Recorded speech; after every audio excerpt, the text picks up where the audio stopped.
Hello, in front of me I've got Nokia 8000 4G. Today I'll show you how to change Google Assistant language.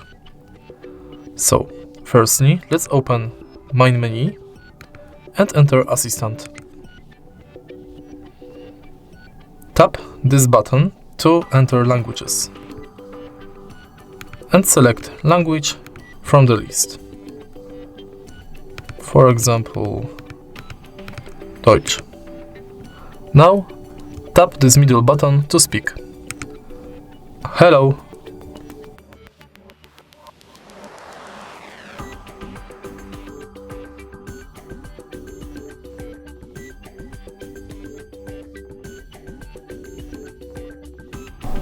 If you find this video helpful, please leave like, comment and subscribe.